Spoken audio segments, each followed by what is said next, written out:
శ్రీ గురుభ్యో నమః. హరిః ఓం. వసుదేవసుతం దేవం కంసచానూరమర్దనం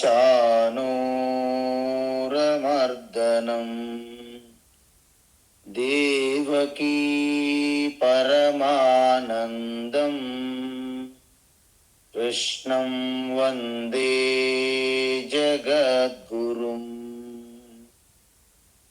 తీర్త్వా మోహార్ణవం హత్వా రాగద్వేషాది రాక్షసాన్ సీతా శాంతి సమాయుక్త ఆత్మా రామో విరాజతే. ఆత్మస్వరూప బంధుగణ, మనం భక్తి యొక్క ఉత్కృష్టమైనటువంటి స్థితి అంటే ఆత్మజ్ఞానముతో కూడి ఉన్న భక్తులు అంటే నిర్గుణ ఈశ్వర స్వరూపతత్వాన్ని ఆత్మస్వరూపంగా నిరంతరము ధ్యానించడాన్ని పరాభక్తి, ఆ భక్తి కలిగి ఉన్నవారే పరాభక్తులు, వారే జ్ఞానీ భక్తులు అంటారు. ఆ జ్ఞానీ భక్తికే భగవాన్ శ్రీకృష్ణ ఉన్నతమైనటువంటి గొప్ప భక్తులుగా గుర్తించారు. వారు నాకు అత్యంత ప్రియము. ఎందుకంటే నాకు వారికి మధ్య గ్యాప్ లేదు, ఒక్కటే ఆత్మస్వరూపంగానే ఉంటాము కాబట్టి అని చెప్పారు.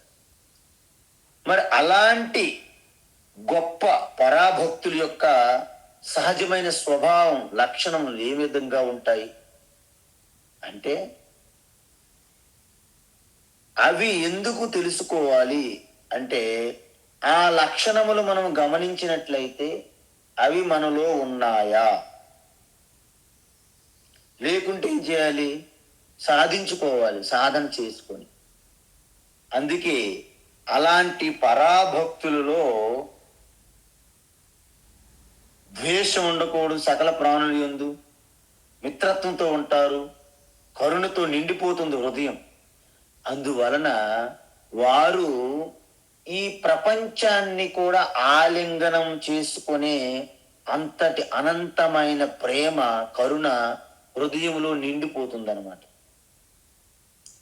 ఇంకా అలాంటి వారికి నేను నాది అనే భావన ఉండదు. కాబట్టి ఆ నాది, నావారు, నాది, నా వస్తువులు, ఈ నాది అనే ఆ భావన చెరిగిపోతుంది, అడ్డగోడలు కూలిపోతాయి.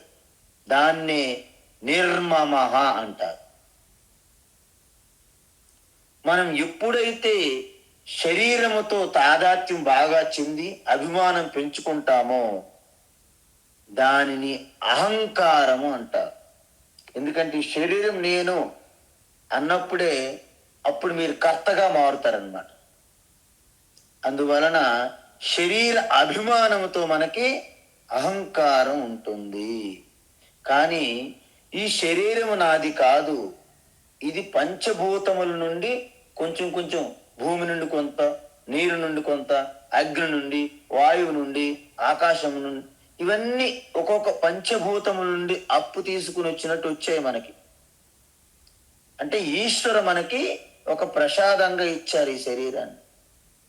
అది నేను నాది అని క్లెయిమ్ చేసుకుంటున్నాం. మన అజ్ఞానవశాత్తు అంటారు. ఆ అజ్ఞానం పోయింది ఈ పరాభక్తులలో, జ్ఞానీ భక్తులలో. కాబట్టి ఇక దేని మీద కూడా అభిమానం అక్కర్లేదు. కాబట్టి మమకారము లేదు, అహంకారము లేదు. అందువలన సుఖ దుఃఖములు, ఈ ద్వంద్వములు, ఎటువంటి ద్వంద్వాలు కలిగినా కలత చెందకుండా తన యొక్క మనస్థితిని, ఆ ప్రశాంతతను కోల్పోకుండా ఉంటారు. వారిలో సహన శక్తి అనంతంగా ఉంటుంది, చెక్కు చెదరదనమాట. ఎలాగైతే మనము పిల్లర్స్ వేసి ఎంత స్ట్రాంగ్గా వేస్తామో ఆ విధంగా ఉంటుంది. వాళ్ళ సహన శక్తికి క్షమి అంటారు. నిరంతరం సంతోషంతో ఉంటారు. వారికి ఎటువంటి బాహ్యం నుండి వచ్చినటువంటి కారణాలు అక్కర్లేదు. వస్తువులు మనుషులతో ఆధారపడరు. అవి ఉంటాయి, వస్తువులు ఉన్నా వాళ్ళ సంతోషం ఎటువంటి తేడా ఉండదు. వస్తువులు పోయినప్పటికీ వాళ్ళ సంతోషంలో ఎటువంటి తేడా ఉండదు. మనుష్యులు వచ్చిన వారి యొక్క సంతోషంలో ఎటువంటి మార్పులు లేవు. మనుష్యులు వెళ్ళిపోయినా వారి సంతోషంలో ఎటువంటి మార్పు ఉండదు. సతతం సంతుష్ట, నిరంతరం సంతోషంలో ఉంటారు.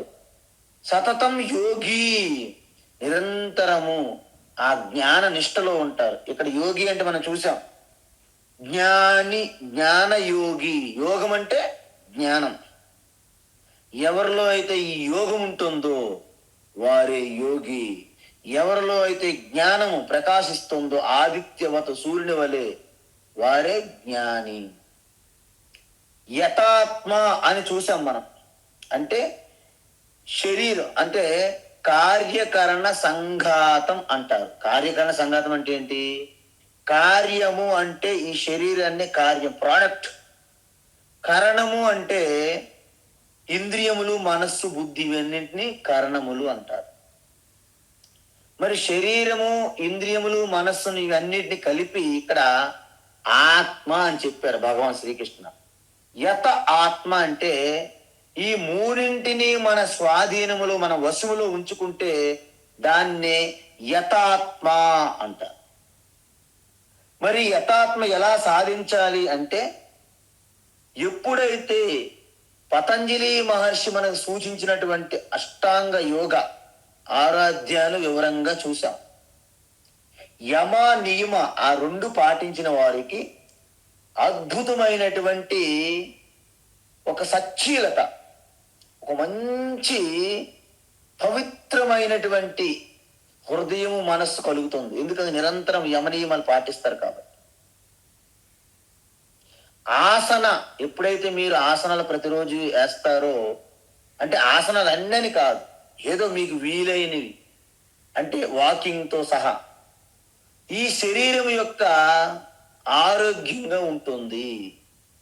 ప్రాణాయామం అనుకోండి, మన యొక్క శక్తి అంటే మన ఎనర్జీ ప్రాణిక్ లెవెల్స్లో ఒక కరెక్ట్ ఒక బ్యాలెన్స్ ఉంటుంది అనమాట, మోడరేట్గా.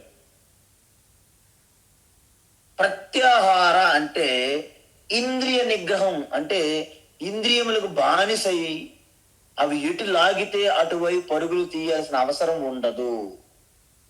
ఎందుకంటే ఒక్కసారి ఇంద్రియములకు మనం బానిస అయ్యామంటే మనల్ని అవి ఒక భూతం మనల్ని పట్టినట్టు పీడిస్తూ తిప్పుతుంటాయి, మనల్ని చక్కర్లు కొట్టేస్తుంటాయి. రాహుకేతు మన తలపై ఉన్నారా అన్నట్లుగా వాటితో పరుగులు తీస్తాం మనం. డయాబెటీస్, షుగర్ ఉంది అని చెప్తారు, కానీ ఆ విరుద్ధమైనటువంటి ఆ మిఠాయిలు తినకంటే ఉండలేరు మన వాళ్ళు. ఎందుకు? ఆ స్వీట్, ఆ నాలుక రుచికి బానిస అయిపోయాం మనం. సో ఇలాంటి ఇంద్రియ నిగ్రహం వస్తుంది. ప్రత్యాహార, ధారణ, ధ్యాన, సమాధి అవి పూర్తిగా మనకి ఒక మనస్సు బుద్ధి యొక్క ఇంటిగ్రేషన్, యుక్తం అంటే ఏకాగ్రత సిద్ధిస్తుంది. ఈ విధంగా చేసిన తర్వాత అలాంటి వారే వేదాంత శ్రవణానికి కూర్చోగలరు.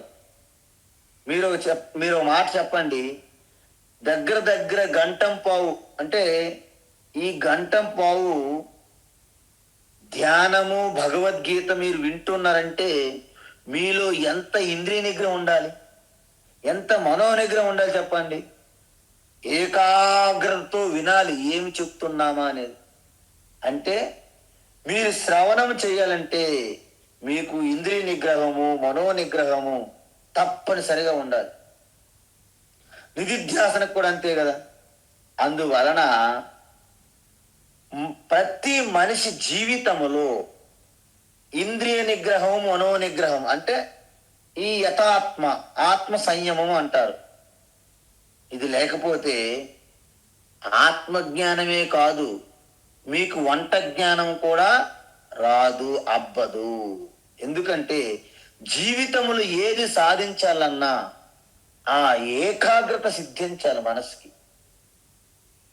అందువలన అలాంటి వారికి ఏమవుతుంది, అప్పుడు వారికి ఒక దృఢమైనటువంటి నిశ్చయం కలుగుతుంది. ఆ జ్ఞానం ఏదైతే శ్రవణం చేస్తారో దాని మీద దృఢమైన ఒక నిశ్చయం కలుగుతుంది. దానిని స్థిత ప్రజ్ఞ లేదా జ్ఞాన నిష్ఠ అని మనం చెప్పాం ఇంతకుముందు. ఎందుకు? శ్రవణము చేసిన తరువాత మీకు జ్ఞానం అర్థమవుతుంది. మననం కూడా చేశారు కాబట్టి డౌట్స్ అంటే సందేహాలు, సంశయాలు మొత్తం పోతాయి. పక్క ఎలాగైతే ఆవు కట్టడానికి ఒక కర్రను గట్టిగా లోతుగా పాతినప్పుడు కదలకుండా ఎలాగైతే చెక్ చేస్తామో, అన్షేకబుల్, మీరు షేక్ అవరనమాట. అమ్మో పెద్ద గురువు గారు, పెద్ద స్వామివారు, ఆయన అలాగేం ఉండదు, పెద్ద చిన్న ఏమి ఉండదు. ఈ ఆత్మజ్ఞానంలో మీరే పెద్ద, మీరే చిన్న. అనోరణీయాన్ మహతో మహీయాన్ అంటారు ఉపనిషత్తుల్లో. ఆత్మయే సృష్టిలో కల్లా పెద్దది, ఆత్మయే సృష్టిలో అణువు కంటే చిన్నది. అంటే ఏంటి? సర్వంగా వ్యాపించి ఉన్నదని అర్థం. అందువలన ఒక్కొక్కసారి మీరు చూడండి విచిత్రము, కొన్నిసార్లు చాలా మంది నాకు చెప్పారు, నాకు కూడా అనుభవంలో ఉన్నది ఈ విషయం. ఏంటి? నేను ఒక్కొక్కసారి మా గురువు గారి దగ్గరికి వెళ్ళి ఏదైనా అడుగుదామని కూర్చునేటప్పుడు ఆ క్లాసులో జస్ట్ నాకు ఏదైతే డౌట్ ఉందో అదే వారు చెప్తారు, దానికి సమాధానం ఆ క్లాసులో చెప్తారు, నా సమాధానం కాదు. నాకు అనిపిస్తుంది, నా డౌట్ స్వామీజీకి ఎలా తెలిసింది అనిపిస్తుంది. కానీ నిజానికి ఏమైనా టెలిపతి ఉందా, స్వామీజీ గారు ఏమైనా టెలిపతి ద్వారా తెలుసుకున్నారా నా సందేహాన్ని అని మనకి అనిపిస్తుంది. కానీ ఈ ఆత్మజ్ఞానం యొక్క మహిమ, గొప్పతనం, అద్భుతాలు జరుగుతుంటాయి అన్నమాట. అందుకే దీనిని దక్షిణామూర్తి స్వరూపంగా చెప్పారనమాట. సనక, సనంద, సనత్ కుమార్ అందరూ కూడా ఋషులు తన డౌట్స్ తీర్చుకోవాలని దక్షిణామూర్తి దగ్గరికి వస్తారు, చుట్టూ కూర్చుంటారు. ఆయన కేవలం చిన్ముద్రలో కూర్చుంటారు. జీవ బ్రహ్మ ఐక్యతత్వాన్ని నిర్దేశించే ఆ జ్ఞానముద్ర చూసిన వెంటనే వారి సంశయములు, సందేహములు, డౌట్స్ అన్నీ నివృత్తమైపోయినాయి, క్లియర్ అయిపోయినాయి. అలాగ జరిగినప్పుడే మీలో దృఢ నిశ్చయం, జ్ఞానం కలిగిందని అర్థం. అయితే అలా ఉన్న తర్వాత మీరు ఒక మాట చెప్పండి, మనమేమనుకుంటాము, అత్యుత్తమ భక్తులు ఎవరు అంటే భగవాన్ శ్రీకృష్ణ ప్రకారంగా జ్ఞానం అంటే ఈ వేదాంత, ఈ భగవద్గీత, ఈశ్వర తత్వం పూర్తిగా తెలుసుకున్నటువంటి వారే ఉత్తమ భక్తులు. మరి మిగతా వాళ్ళ సంగతి ఏంటి స్వామీజీ? వారు కూడా భక్తులే, కానీ వారికి ఈశ్వరునికి మధ్య గ్యాప్, దూరం ఉంటుంది. కానీ ఈ ఉత్తమ జ్ఞాని భక్తులలో మీలాంటి వాళ్ళలో ఈశ్వరుని, భగవంతునికి మీకు మధ్య ఆ దూరాన్ని చెరిపేసింది ఏంటి? ఆ జ్ఞానం. దీన్నే దృఢ నిశ్చయం అంటారు. తర్వాత ఏంటి? మయ్యర్పిత మనోబుద్ధి. ఈ మయ్యర్పిత మనోబుద్ధి అనేది అంటే పూర్తిగా సంపూర్ణ శరణాగతి అర్థం. శరణాగత వత్సల. ఎందుకంటే మనం ఏమనుకుంటామంటే ఈ పరాభక్తికి ఇంకొక పేరేంటి? అంకిత భావం అంటారు. అంటే పూర్తిగా సంపూర్ణ శరణాగతి. చాలా మంది అంటారు, ఈ జ్ఞానులు ఈ గుడిలో ఉన్నటువంటి ఏకరూప ఇష్టదేవతలు నేను ఎవరిని కొట్టి పడేస్తారు అని భ్రమలో ఉంటారు. అలాగే కొంతమంది జ్ఞానులు కూడా ప్రవర్తిస్తారు. నేను యజ్ఞం దగ్గర రాను, నేను టెంపుల్ దగ్గర రాను, నేను ఆ మూర్తిని పూజించను అని చాలా కరాఖండిగా కఠినంగా మాట్లాడతారు. కానీ శంకరాచార్య దానికి విరుద్ధంగా చెప్పారు. ఏమన్నారు? శంకరాచార్య ఏమన్నారంటే, ఎవరైతే ఈ పరాభక్తి స్థాయికి వచ్చారో వారికి ఈశ్వరు యొక్క యథార్థ స్వరూపం తెలుసుకుంటారు. ఎందుకు? ఈశ్వర భగవంతుని యొక్క యథార్థ తత్వమే నా ఆత్మతత్వంగా తెలుసుకున్నటువంటి జ్ఞాని భక్తులు ఎక్కువగా పూజ చేయగలుగుతారంట.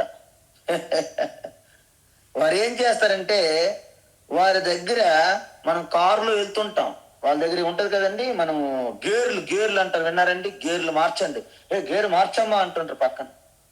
వాళ్ళ దగ్గర 3 గేర్లు ఉంటాయన్నమాట ఈ పరాభక్తి జ్ఞాని భక్తి దగ్గర. ఏంటా 3 గేర్లు స్వామీజీ అంటే, ఫస్ట్ ఏకరూపంగా నా శ్రీరాముడు చూసిన వెంటనే ఆ భక్తితో అలాగ పరవశించిపోతారు. దాన్ని ఒక గేరు 1 ఏకరూప భక్తి గేరు వేసుకుంటాడు. ఎందుకు? అక్కడ ఉన్న వారందరూ కూడా నాగేంద్రహారాయ త్రిలోచనాయ భస్మాంగరాగాయ మహేశ్వరాయ నిత్యాయ శుద్ధాయ దిగంబరాయ తస్మై నకారాయ నమః శివాయ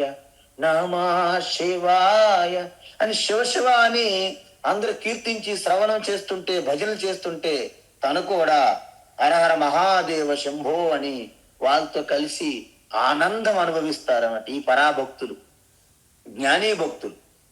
కాబట్టి అప్పుడు ఏ గేర్లో వెళ్తున్నారు మీరు? ఈ పరాభక్తులు జ్ఞాని భక్తులు గేర్ 1లో వెళ్తున్నారు అన్నమాట ప్రయాణంలో. ఇక ఏమీ లేనప్పుడు జగత్తులో ప్రతి ఒక్కరితో ప్రేమతో, అత్యంత కరుణతో, ఆ ప్రేమతో నిండిపోయినప్పుడు వ్యవహారం చేస్తున్నప్పుడు వారు 2వ గేర్లు మార్చేస్తారు అన్నమాట. ఏంటి? ఈ జగత్తంతా అనేక రూపంగా, విశ్వరూపంగా నా యొక్క భగవంతుడు ఈశ్వరే ఉన్నారు అని గేర్ 2లో వెళ్తారు. అప్పుడు ఇక కళ్ళు మూసుకున్న తర్వాత గేర్ 1 గేర్ 2 పోయిన తర్వాత అప్పుడు ఎప్పుడైతే మనము ఔటర్ రింగ్ రోడ్డు మీదకి వెళ్ళిందో మన బండి, ఇంక మొత్తం ఎదురుగా ఎవరు లేరు. ఏం చేస్తాము? అంతకుముందు మన హైదరాబాద్ ట్రాఫిక్ లో మనం 60-70 వెళ్ళడానికి ఇబ్బందులు పడుతున్నటువంటి మనము ఏకరూప అనేక రూప ఈ గేర్ల నుండి మనము ఔటర్ రింగ్ రోడ్ హైవేలో పడినప్పుడు 110, 120, 130లో కూడా వెళ్ళే అవకాశాలు ఉంటాయి. దానినే ఇక్కడ ఆత్మస్వరూప ఈశ్వర ధ్యానము అంటే. నిజమైన జ్ఞాని భక్తి దేనికి కూడా కలత చెందకుండా, ఇబ్బంది పడకుండా 3 అందు కూడా ఆనంద స్థితిలో ఉంటారు. దీనిని అంకిత భావము, మయ్యర్పిత మనోబుద్ధి.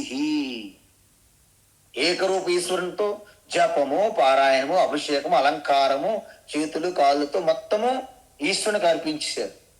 తర్వాత ఆ జపం చేసినప్పుడు గాని, పారాయణం చేసినప్పుడు గాని అన్ని కూడా వాక్కు కూడా ఈశ్వరునికి అర్పించేశారు.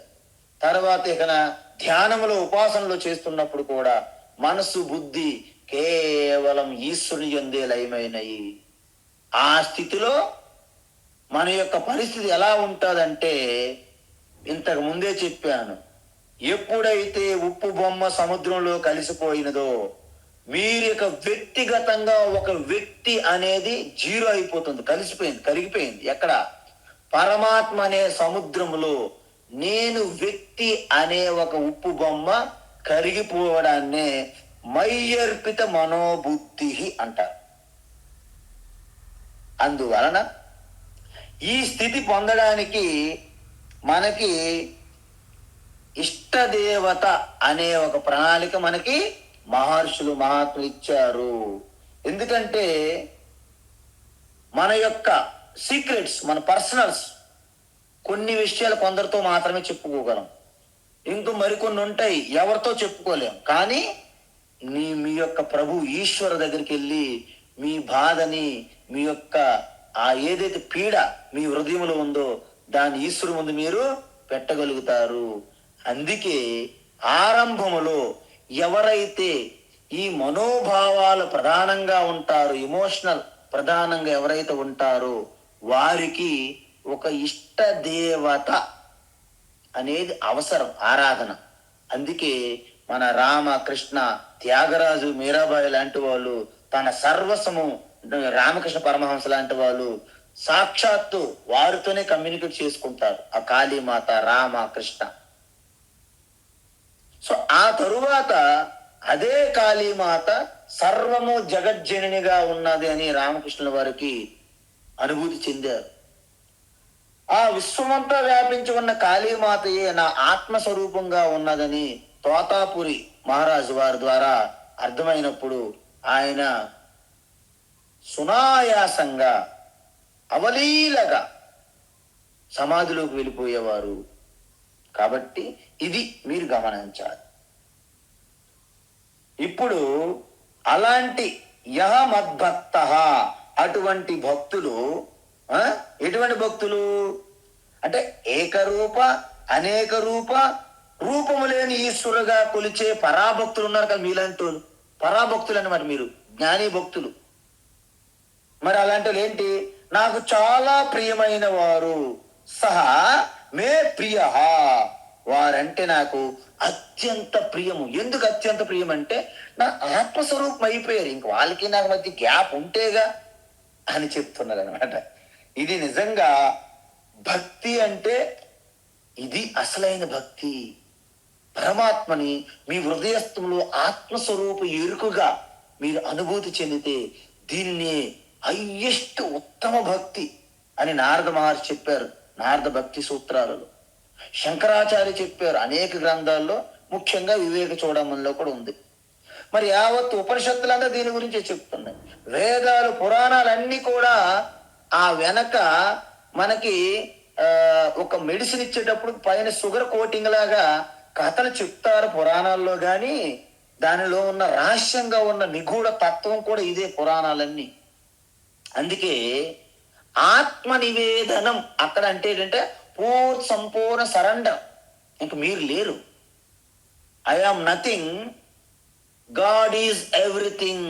ఆ స్థితినే ఆత్మ నివేదనం అంటారు. అందుకే భాగవతంలో కూడా శ్రవణం కీర్తనం విష్ణు స్మరణం పాద సేవనం అర్చనం వందనం దాస్యం ఆత్మనివేదనం అంటే ఆకారం ఇంక అయిపోయింది, ఇంకేం లేదు, నీవు జీరో, యువర్ జీరో. అంటే స్వామీజీ నేను జీరో అయిపోతే మా పిల్లలకి జిల్లు కాలేదు. నువ్వు జీరో అంటే నువ్వు పరమాత్మ అయిపోయావమ్మా, సర్వము జగత్తుకి స్వామి అయిపోయావు. ఇంకేముంది చెప్పండి, అన్నీ నీలోనే జరుగుతాయి. మరి అలాంటి వారు ఇక వ్యవహారములోకి వెళ్ళినప్పుడు ఎలా ఉండాలి స్వామి? మీరైతే ఏదో ఒక దగ్గర కూర్చుని ఉంటారు, అందుకే హిమాలయ ఋషికి ఉత్తరకాశీలో ఉంటారు కాబట్టి మీకు ఎటువంటి ఒత్తిడి లేదు. మేము ఉన్నది మధ్య క్షేత్రంలో ఉన్నాం, మంచి చార్మినార్ పక్కన భాగ్యలక్ష్మి టెంపుల్ ఎదురుగా ఉన్నాం మేము. మా పరిస్థితి ఎలాగా అంటే యస్మాన్నో ద్విజతే లోకః, యస్మాన్నో ద్విజతే లోకః, యస్మాన్నో ద్విజతే లోకః, లోకాన్నో ద్విజతే చ యః, లోకాన్నో ద్విజతే చ యః, లోకాన్నో ద్విజతే చ యః, హర్షామర్షభయోద్వేగైః,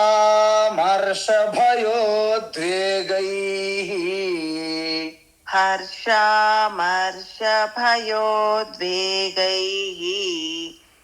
హర్షామర్షభయోద్వేగైః, ముక్తో యస్స చ మే ప్రియః, ముక్తో యస్స చ మే ప్రియః, ముక్తో యస్స చ మే ప్రియః, యస్మాన్నో ద్విజతే లోకః, లోకాన్నో లోకాన్నో ద్విజతే చ యః యస్మాన్నో ద్విజతే లోకః లోకాన్నో ద్విజతే చ యః యస్మాన్నో ద్విజతే లోకః లోకాన్నో ద్విజతే చ యః హర్షామర్షభయోద్వేగైః ముక్తో యః స చ మే ప్రియః హర్షామర్షభయోద్వేగైః ముక్తో యః స చ మే ప్రియః హర్షామర్షభయోద్వేగైః ముక్తో యః స చ మే ప్రియః. జనరల్ గా మనలో ప్రతి ఒక్కరిలో రెండు రకాల స్వభావాలు ఉంటాయి. అయితే ఈ రెండు రకాల్లో కొంతమందిలో ఒకటి ప్రధానంగా ప్రభావంగా ఉంటుంది, ఇంకొందరిలో ఇంకొకటి ప్రభావంగా ఉంటుంది. ఏంటి ఇంకొకటి అంటున్నారు అంటే, ఈ మనస్సు బుద్ధి రెండు రకాలైనటువంటి వాటి యొక్క ప్రవృత్తి ఆధారంగా మన అంతఃకరణం ఉంటుందన్నమాట. అంటే కొంతమంది హృదయము కఠినమైనటువంటి రాయిలాగా ఉంటుంది. కొంతమంది హృదయము ఆ కోమలం అంటే ఆ నవనీతం వలె అత్యంత మృదువుగా ఉంటుంది. దీన్ని బట్టి రెండింటి వలన కూడా ఒకదాని వల్ల లాభము ఉంటుంది, ఒకదాని వల్ల నష్టము ఉంటుంది. అంటే ఈ లాభము నష్టము మనం ఎలా దాన్ని మలుచుకోవాలనే మన యొక్క సమయస్ఫూర్తి, మన వివేక బుద్ధి మీద ఆధారపడి ఉంటుంది. ఎందుకంటే ఎలాంటి కష్టాలు ఎదురైనా ఆ మనస్సు చెలించకుండా హృదయం అనేది ధైర్యాన్ని ధారణ చేసి కఠినంగా ఉంటుంది. అలా ఉన్నవారికి ఇక సృష్టిలో ఏది కూడా చెలింప చేయలేదు. అందుకే అది చాలా అవసరం అండి. నిజం చెప్పాలంటే ఆ హృదయము అంత దృఢంగా కఠినంగా ఉండాలి హృదయం. లేకపోతే మీరు సమాజానికి న్యాయాన్ని అందించలేరు. మీరు సెంటిమెంటల్ ఎమోషన్లో పడిపోతారు, అంతే, ఏముంది. అందుకే మన సమాజములో, మన భారతీయ సనాతన ధర్మములో స్త్రీకి సాధారణంగా కోమలమైనటువంటి ఆ మృదువుగా ఉన్నటువంటి హృదయం ఉంటది. కాబట్టి అందుకే స్త్రీలకి ఇదొక రకమైనటువంటి ప్రతిబంధకము, స్పీడ్ బ్రేకర్ అన్నారు.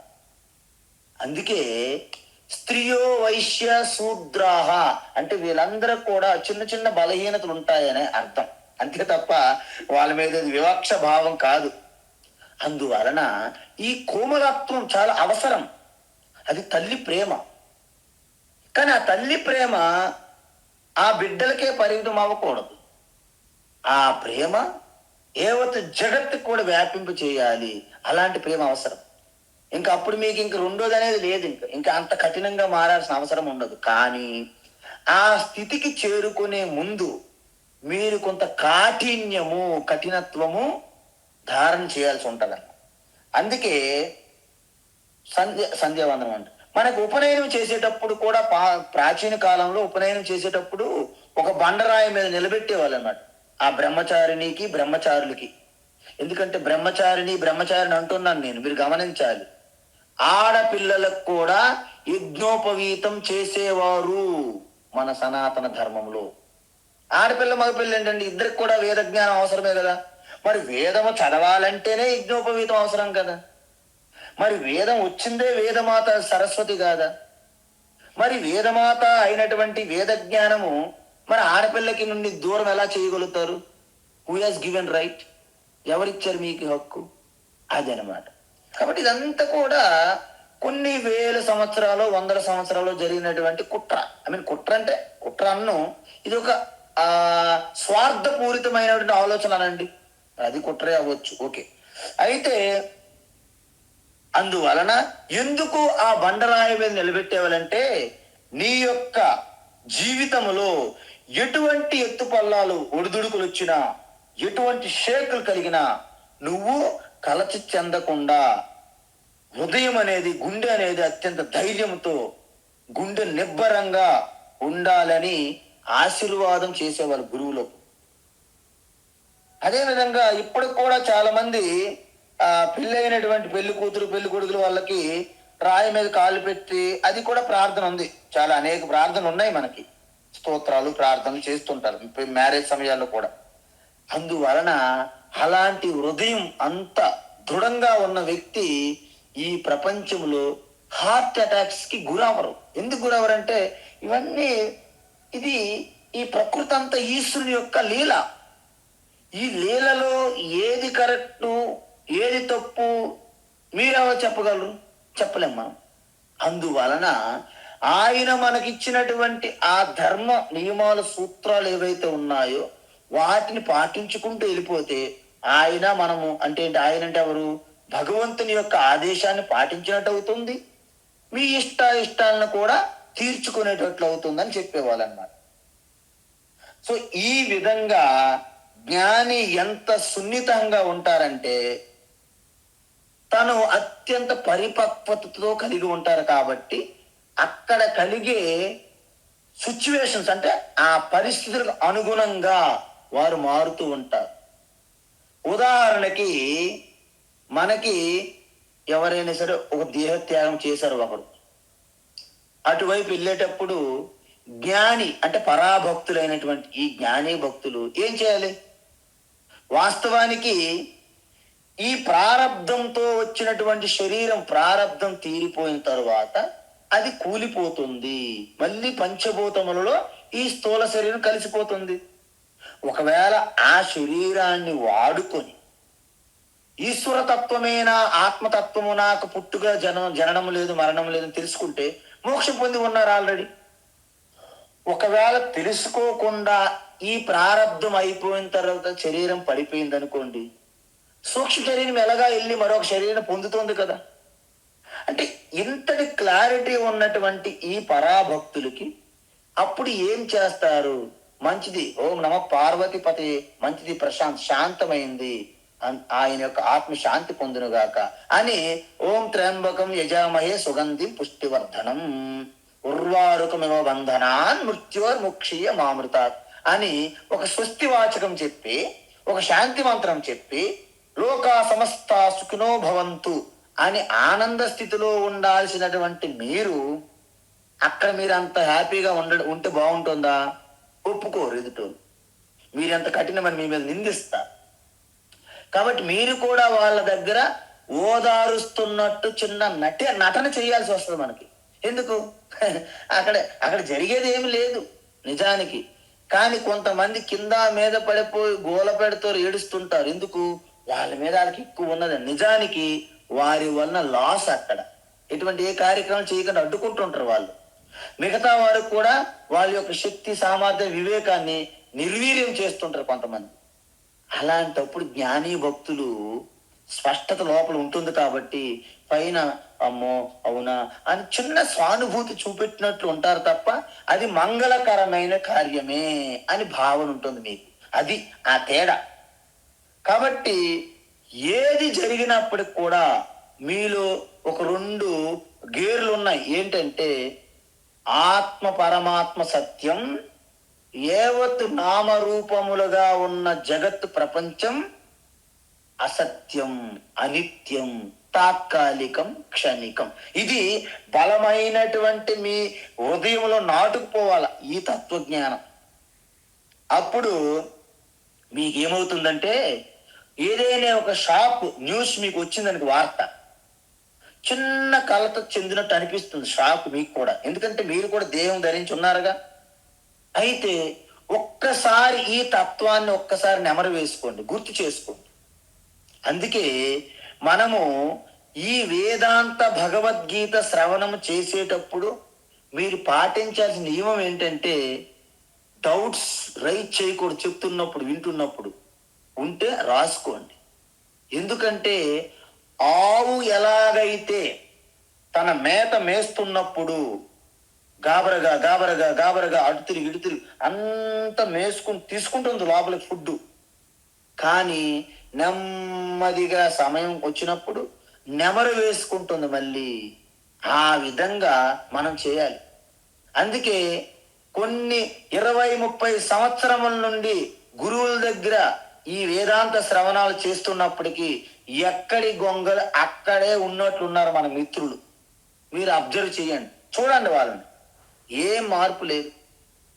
అందువలన జ్ఞాని ఎవరు అంటే ఈ రెండు కలిసి ఉంటాయి వారిలో. ఏంటి?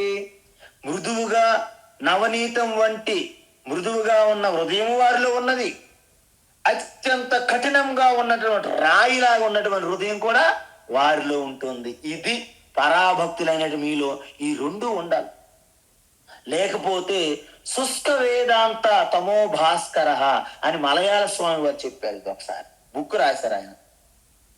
అందువలన ఈ జ్ఞాని భక్త అంటే ఏంటంటే అత్యంత మృదువుగా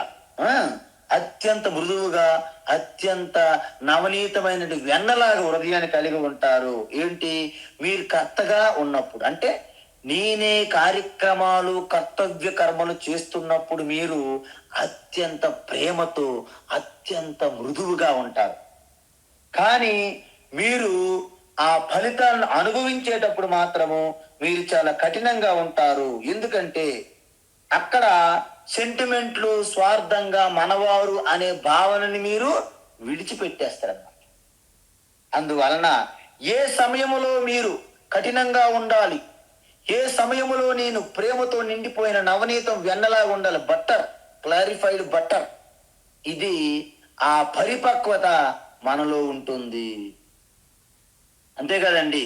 అందువలన స్వార్థంగా అన్ని కూడబెట్టుకునే ఆ బుద్ధి మనలో ఉండదు. మనకి ఏది వచ్చిన నలుగురితో పంచుకొని తినడమే మన యొక్క స్వభావంగా మారిపోతుంది. అదే జ్ఞాని భక్త యొక్క స్వభావం. అందువలన వారికి యస్మాత్ లోక నా ద్విజతే, జ్ఞాని ఎదుటి వారిని బాధ పెట్టరు, బాధించరు. ఎదుటివారు అంటే ఏంటి? ఈ జగత్తు యస్మాన్ లోక నా ద్విజతే, ఎదుటివారిని బాధించరు అంటే ఎవరిని కూడా హింసించరు, నొప్పించరు, వారికి డిస్టర్బ్ చేయరు, వారిలో ఉద్వేగం కలిగింపజేయరు. ఎందుకంటే తనకు తెలియకుండా వారు ఎవరైనా బాధపడ్డారు అనుకోండి, మీరేం చేస్తారు? కానీ మీ సమక్షంలో మీ ద్వారా మీరు వారి బాధని మీరు తొలగించగల శక్తి మీలో ఉంటే అది ఎప్పటికీ జరగనివ్వరన్నాడు మీరు. అందువలన మన యొక్క చేతుల ద్వారా కానీ, మన మాటల ద్వారా కానీ, మన ఆలోచనల ద్వారా కానీ ఎవరికి హాని తలపెట్టే ఆలోచనలు ఉండకూడదు, మాటలు ఉండకూడదు, మన యొక్క పనులు ఉండకూడదు. అంటే లోకములోని మనుష్యులు నా ద్విజతే అంటే బాధపడరు. యస్మాత్ అంటే ఎవరి వలన? ఈ యొక్క జ్ఞాని భక్తుల వలన. అంటే జ్ఞాని భక్తుల వలన లోకములో ఎవ్వరు కూడా ఇబ్బంది పడరండి. ఇది విషయం. లోకాత్ నా ద్విజతే, లోకము వలన నుండి ఈయన అంటే మీరు ఇబ్బంది పడరు. ఎందుకు? మీరు ఆల్రెడీ బండరాయలాంటి హృదయాన్ని పెట్టుకున్నారు. ఆల్రెడీ మీకు ఎన్ని సమ్మిడి దెబ్బలు వచ్చి తగులుతున్నా జగత్తు ప్రపంచం నుండి మీరు చాలా హ్యాపీగా తట్టుకోగలరు. మీ హృదయము కఠిన రాయిలా ఉన్నదనుకోండి, మీ అబ్బాయి వచ్చి ఒక్క షాక్ ట్రీట్మెంట్ కొడతాడు, ఒక సమ్మిడి దెబ్బ హృదయం మీద, మీరు ఓపికతో భరిస్తారు. ఓకే నాయన, గాడ్ బ్లెస్ యూ,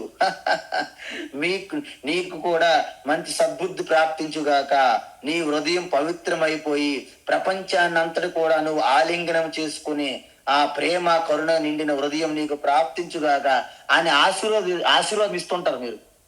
మీ అమ్మాయి అలాంటి ఒక సమ్మిడి దెబ్బ కొడుతుంది, మీ కోడలు ఒక సమ్మిడి దెబ్బ కొడుతుంది, అందరూ కొడుతుంటారు ప్రపంచంలో. కానీ మీరు బండరాయి లాంటి హృదయాన్ని పెట్టుకోవాలి ఆ సమయంలో.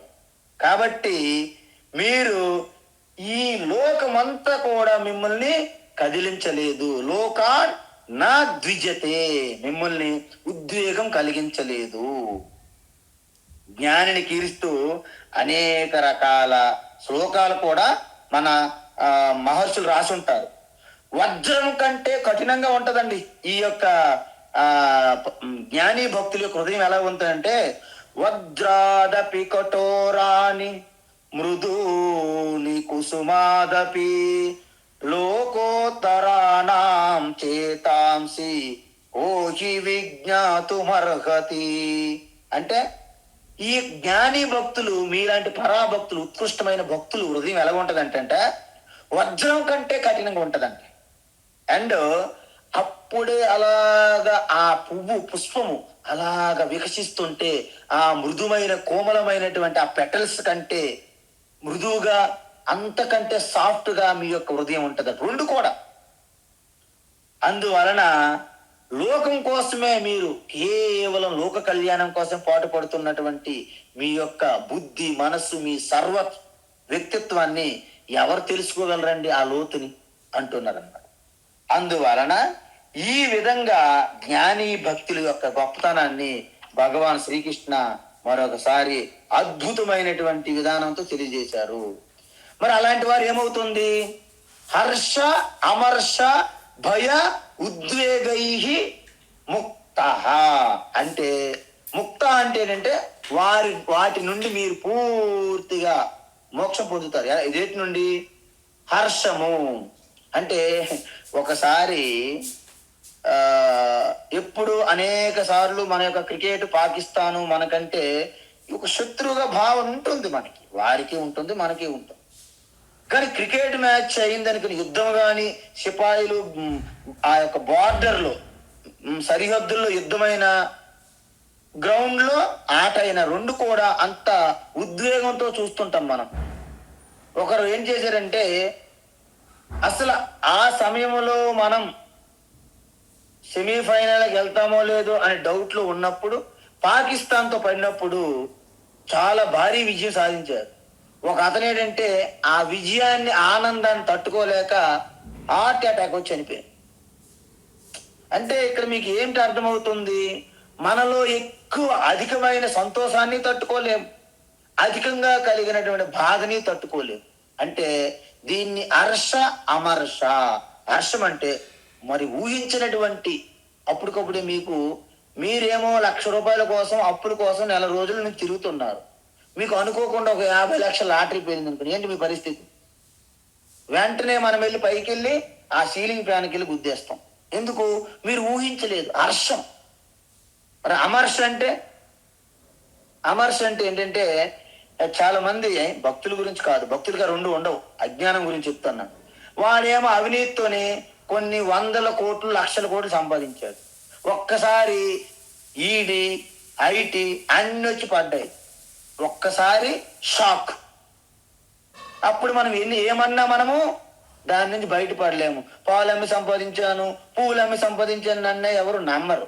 ఎందుకంటే నీకు 100 కోట్లు, 1000 కోట్లు పూలు పాలుతో రావు. అది తెలుసు అందరికి. సో ఈ విధంగా అమర్ష అంటారు దీన్ని. అంటే ఒక్కసారి షాకును కూడా మీరు తట్టుకోలేరు, ఒక్కసారి ఎక్కువ అధిక సంతోషాన్ని తట్టుకోలేరు. హర్షము. అమర్షం అంటే అత్యంత దుఃఖాన్ని కూడా తట్టుకోలేరు, బాధిస్తుంటుంది అజ్ఞానులకి.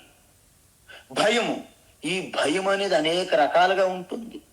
వస్తువులు వచ్చినవి పోతాయని భయం, మనుషులు విడిపోతారని భయం, ఒంటరిగా ఉన్నానని భయం, రోగం వస్తుందని భయం, తర్వాత చనిపోతానేమో మృత్యు భయం, అనేక రకాల భయములతో పీడించబడతారనమాట. అందువలనే మనం ఎన్ని పేకపులు చేసుకుంటున్న యవ్వనములో ముసలితనం అనే అక్కడ ఆడపులి ద్వారం దగ్గర ఎదురు చూస్తున్నది ముసలితనం రూపంలో. అంత fair and lovely fair and ఏదో అంటాం మనం, కానీ అనుకోకుండా మనకి రింకిల్స్ కనిపిస్తాయి ఫేస్ లో. ఒక్కసారి షాక్, తట్టుకోలేరు. ఒక్కసారి జుట్టు అలాగ జుట్టు ఊడిపోతుంటుంది. అబ్బా ఎంత నల్లగా బ్లాక్ హెయిర్ కదండి, బ్లాక్ హెయిర్ 15 రోజుల తర్వాత ఒక్క వైట్ హెయిర్ కనిపించింది అనుకోండి, మీకు షాక్. సో ఇవన్నీ అనేక రకములైనటువంటి ఆ పరిపూర్ణత లేకపోవడము, భయంతో కూడున్న జీవితం అన్ని మిమ్మల్ని బాధిస్తుంటాయి. వీటన్నిటి నుండి ఫ్రీ అయిపోతారు మీరు పరాభక్తులు కాబట్టి. శరీరం అనేది మీకు జస్ట్ ఒక వాహనం లాంటిది. అందువలన ఈ జీవన ముక్తి మీరు పొందుతారు. అంటే ఏంటి? ఈ శరీరములో మీరు ఉన్నప్పుడే మోక్షం పొందారని అర్థం. అందువలన మీరు 4 విషయాలు ఇక్కడ చెప్తున్నారు భగవాన్. ఏంటి? హర్ష అంటే ఊహించని అధిక ఉత్సాహాన్ని తట్టుకోలేకపోవడం. హర్ష అంటే అధికమైన ఉత్సాహం అన్నమాట. దాన్ని తట్టుకోగలిగే శక్తి మీలో ఉండాలి. అమర్ష అంటే అత్యంత ఆ అత్యంత చిరాకు, బెంగ, దిగులుతో ఉంటారు చూడండి, దాన్ని అమర్ష అంటారు. ఎంత దిగులుతో ఉన్నారండి, ఎంత బాధతో, ఎంత బెంగతో, దాన్ని అమర్ష అంటారు. ఎందుకంటే దీనివల్లనే మనకి ఈర్ష్య కలుగుతుంది, అసూయ. ఇవి మనల్ని ఒక కర్రను ఎలాగైతే, ఆ పురుగు ఎలాగైతే రంధ్రాలు పెట్టి దాని యొక్క ఆ కర్రలో దాని యొక్క అసలైనటువంటి తత్వం ఆ కర్రలో ఉన్నటువంటి పూర్తిగా దాన్ని డొల్ల చేసేస్తుందో, ఇవి మన వ్యక్తిత్వాన్ని డొల్ల చేసేస్తాయి.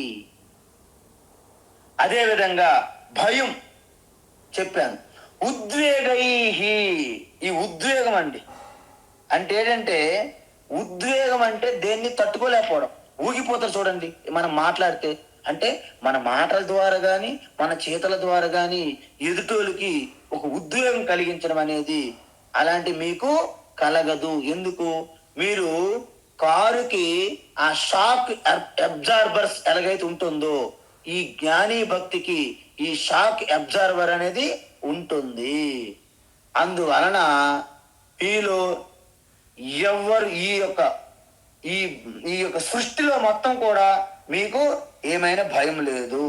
అందుకే భోగే రోగ భయం, కులే చ్యుతి భయం, విత్తే నృపాలాద్ భయం, మానే దైన్య భయం, బలే రిపు భయం, రూపే జరాయా భయం, శాస్త్రే వాది భయం, గుణే ఖల భయం, కాయే కృతాంతాద్భయం, సర్వం వస్తు భయాన్వితం, భువి రుణాం వైరాగ్యమేవా భయం.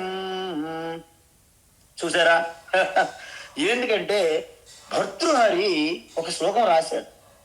ఈ ప్రపంచమంతా ప్రతి ఒక్కరూ భయముతోనే నిండి ఉన్నారు. ఏంట భయము? మీరు ఎన్ని భోగాలు అనుభవిస్తున్నా లోపల ఒక భయం అనేది చెప్తుంది, ఇన్నర్ వాయిస్. ఏం ఎక్కువ తింటే ఎక్కడ ఏ ప్రాబ్లం వస్తుందో, ఏ రోగం వస్తుందో, ఏ జబ్బు చేస్తుందో. అందువలన మనము వాటర్ ఫాల్కి వెళ్ళి ఎంజాయ్ చేయాలనుకుంటాము, కానీ లోపల డౌట్ ఉంటుంది. ఏ జలుబు చేసి ఏంటి జలుబు దగ్గు వస్తుందేమో, ఇది ఒక భయం. కులే చ్యుతి భయం. నేను గొప్ప కులములో పుట్టినండి, మా తాతలు మా నాయనమ్మలు చాలా, మా నాన్న అమ్మ గొప్ప వంశం అండి బాబు కులం. ఈ కులాన్ని పట్టుకొని తిరుగుతుంటే ఎక్కడ అపకీర్తి కులంకి వస్తుందని బెంగతో ఉంటా. భయం. విత్తే నృపాలాద్భయం. అనేక అవినీతి అక్రమ మార్గాల ద్వారా సంపాదించిన ధనము ఏ ఇన్కమ్ ట్యాక్స్ వచ్చి ఏ ఎన్ఫోర్స్ డైరెక్టర్ ఈడీ ఎవరు ఎంటర్ అయిపోయి దోచేస్తారో, ఎవరి మీద పడిపోతారో, దొంగలు వస్తారో, ఎక్కడ ఏది కొట్టుకుపోతారో తెలియదు కదా. భయం. మానే దైన్య భయం. నా యొక్క మానము, మర్యాద, నా గుణాలు, నా గొప్పతనాలు, ఈ కీర్తులు ఉంటాయి కదండి మనిషికి, అవి ఎక్కడ పోతాయని భయం. బలే రిపు భయం. ఎంత బలవంతుడికైనా శత్రువులు ఉంటారు, ఆ శత్రు భయం వెంటాడుతూ ఉంటది ఎంత బలవంతుడికైనా. రూపే జరాయ భయం. ఇప్పుడే చెప్పాను కదండి, నేను ఎంత అందమైన వాడిని, నేను ఎంత అందం వాడిని, నేను మొత్తం mister perfect, mister handsome, miss universe అంటారు కదండి. సో ఈ అందం అనేది జరాయ భయం, ముసలితనం వచ్చి పడుతుందని భయపడుతుంటారు. శాస్త్రే వాది భయం. మరి వీరు ఎన్ని శాస్త్రాలు చదివినా ఎవరో ఇంకా ఎక్కువ శాస్త్రాలు చదివిన వాడు నాకు ఓడిస్తాడేమో అని భయం. గుణే కల భయం. మీరు మంచి గుణాలు, మరి సచ్చీలత, మీ శీలం, మంచి గుణాలు ఎక్కడ వాటి మీద నిందలు పడతాయో అని భయం. కాయే కృతాంతాద్ భయం. నేను ఎక్కడ చనిపోతానో, ఈ మృత్యు భయం అనేది వెంటాడుతుంది. సర్వము, ఈ ప్రపంచము, జగత్తంతా కూడా భయముతో నిండి ఉన్నది. మరి భయం లేని అభయం స్థితి ఒకటేనా లేదా? వైరాగ్యం ఒకటి ఉన్నది, అదే అభయం. అందువలన ఈ వైరాగ్యం ఏదైతే ఉందో అదే అభయస్థితి, అదే మోక్షం. అందుకే మోక్షానికి ఇంకో పేరు అభయం ప్రతిష్టాం విందతే. అభయం వై జనకో ప్రాప్తోసి. ఏ జనక, నువ్వు అభయస్థితి మోక్షాన్ని పొంది ఉన్నావు అని యాజ్ఞవల్కి అంటారు జనక మహారాజు. కాబట్టి అందుకే మనకు 1వ అధ్యాయం చూసాం. 1వ అధ్యాయం కాదు, 2వ అధ్యాయం ఏంటి? సంభావితస్య చ అకీర్తి మరణాదపి రిచ్యతే. అర్జున, నువ్వు గొప్ప కీర్తి పొంది ఉన్నావు. కీర్తిమంతులకి అపకీర్తి అనేది మరణం కంటే భయంకరంగా ఉంటుంది. అందుకే ఆత్మహత్య చేసుకోవాలని వాళ్ళు ముందుకెళ్తారు. కానీ ఆత్మహత్య వలన మరింత పాప కార్యం అవుతుందనే విషయం జ్ఞానం వారికి ఉండదు. అందుకే కొంతమంది అజ్ఞానంతో ఉండడం వలన మరింత ఘోరమైన పాప కార్యాలు, ఆత్మహత్యలు అనేవి చేసుకోవడానికి మరింత ఘోరమైన పాపం అనుభవించాల్సి వస్తుంది. మళ్ళా దానికంటే భయంకరమైనది అనుభవించాల్సినటువంటి శరీరం పొందుతారు. కాబట్టి ఈ ఆత్మహత్య అనేది కనీసము అత్యంత పాపహీనమైన కర్మ కాబట్టి అది చేయకూడదు. కానీ సమాజంలో జరుగుతుందంటే ఎవరికి అవేర్నెస్ లేదు. అందువలన ఈ వైరాగ్యం అనేది అభయము. కాబట్టి పరాభక్తులు, జ్ఞాని భక్తులకి ఈ 4 ఉండవు. హర్ష, అమర్ష, భయము, ఉద్వేగం నుండి మోక్షం పొంది ఉంటారు జీవన్ముక్తులు. కాబట్టి అలాంటి వాళ్ళు ఏంటి? ముక్త యహ ముక్త సమే ప్రియ. ఎవరైతే ఈ 4గింటిని అంటే లోకము నుండి వాళ్ళు ఉద్వేగం ఇబ్బంది పడరు, వారి నుండి లోకం ఎవరు ఇబ్బంది పడరు. హర్షం వచ్చినా, హమర్షం వచ్చినా, భయము, ఉద్వేగాలన్నీ లేని స్థితిలో ఉన్నటువంటి ఈ జ్ఞాని భక్తులకి అంటే నాకు అత్యంత ప్రియము, మిక్కిలి ప్రియం వాళ్ళంటే. ఎందుకంటే నాకంటే లేశమంతా, ఇసుమంతా, ఒక ఇసుక రేణువంత కూడా గ్యాప్ లేదు వాళ్ళకి నాకు. 1 మిల్లీమీటర్ అంత కూడా వాళ్ళకి నాకు గ్యాప్ లేదు. కాబట్టి వాడంటే నాకు మిక్కిలి ప్రీతికరం. తర్వాత ఇంకా వారి యొక్క గొప్ప లక్షణములు ఏమిటి, ఆ పరాభక్తులు, జ్ఞాని భక్తులు అనేది రేపటి క్లాసులో కొనసాగిద్దాం. హరి ఓం తత్సత్. సర్వం శ్రీకృష్ణార్పణమస్తు.